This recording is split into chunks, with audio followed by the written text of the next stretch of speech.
আসসালামু আলাইকুম। আজকে আমি আপনাদের সঙ্গে শেয়ার করছি ম্যাগি থাই স্যুপটা প্যাকেটের আমি এটা কিভাবে বানালাম। এটা কিন্তু একদম সিম্পল ভাবে বানানো যায়। এটা মূলত 2 জন খেতে পারে। তো আমি এখানে পুরোটা ঢেলে এখানে আমি 3 কাপ পানি দিয়ে দিব। তারপর আমি 1 কাপ পরিমাণ পানি শুকিয়ে নিব। 2 কাপ করে নিব আর কি 2 জনের জন্য। তো এর মধ্যে আমি 4টে চিংড়ি মাছ আর চিকেন দিয়ে দিলাম এর স্বাদটা দ্বিগুণ করার জন্য।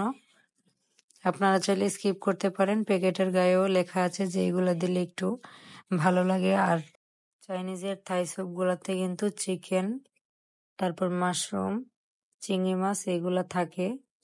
তো আমি এর মধ্যে ইয়েলো, রেড আর গ্রিন ক্যাপসিকাম দিয়ে দিলাম 2টা করে। তারপর পলক চলে আসলে স্বাদ অনুযায়ী লবণ দিয়ে দিলাম। এটাতে কিন্তু লবণ দেওয়া লাগে না, আমি যেহেতু চিংড়ি মাছ আর চিকেন অ্যাড করেছি তো এই জন্য দিয়ে দিলাম।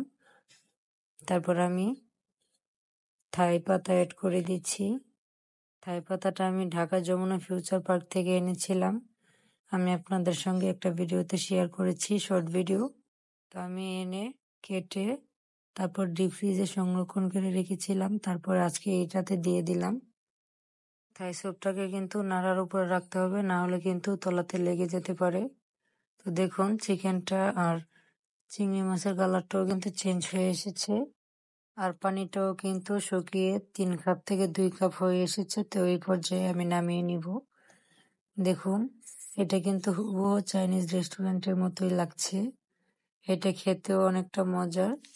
দেখুন কতটা সুন্দর লাগছে, এটা কিন্তু খেতে অনেক মজা হয়েছে। তো প্যাকেটের থাই স্যুপটা বানানো কতটা সহজ আপনাদেরকে আজকে দেখিয়ে দিলাম। যদি রেসিপি ভালো লাগে অবশ্যই লাইক, কমেন্ট, শেয়ার করবেন।